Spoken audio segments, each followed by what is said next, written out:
Depuis 15 ans, je regarde la nature et les hommes, mais je crois que ma fascination pour les mouvements remonte à plus loin encore. Pour observer des talents, des formes de l'intelligence, j'ai été entraîné par la nature, ses fluctuations, ses myriades de micro-indices. On ne regarde pas un talent avec des connaissances.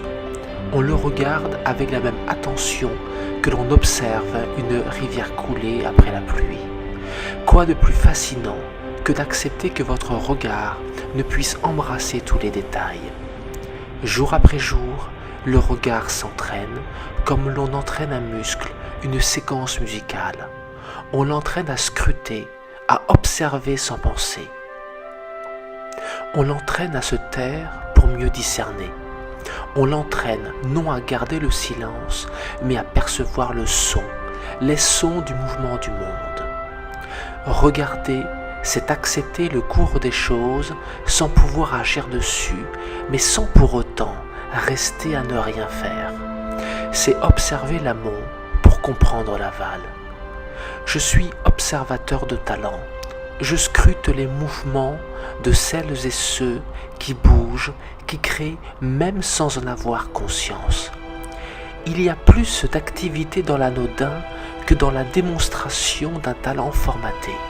Aussi, je ne regarde que rarement les grands gestes. Je ne regarde que rarement les grandes démonstrations. Je ne regarde que rarement là où l'on me demande de voir l'évidence. Je m'attarde là où personne ne s'attarde, trop occupé à guetter le bruit et l'éclat. Je regarde là où les détails, les mouvements simples du quotidien montrent l'étendue de l'extraordinaire diversité humaine. Je ne crois pas aux différences entre les hommes, je crois à l'écart que les hommes, par leurs facultés, font émerger en mille nuances. Le beau n'est pas la norme, le beau est l'absence de la norme. L'extraordinaire n'est que l'écart, le simple biais d'avec l'ordinaire. Le talent ne se résume pas en quelques agiles démonstrations, le temps d'un applaudissement. Les talents sont la maturation des mouvements de l'anodin silencieux, ceux qui n'intéressent finalement que peu de monde. Il faut de la patience, du temps pour regarder les mouvements discrets des hommes.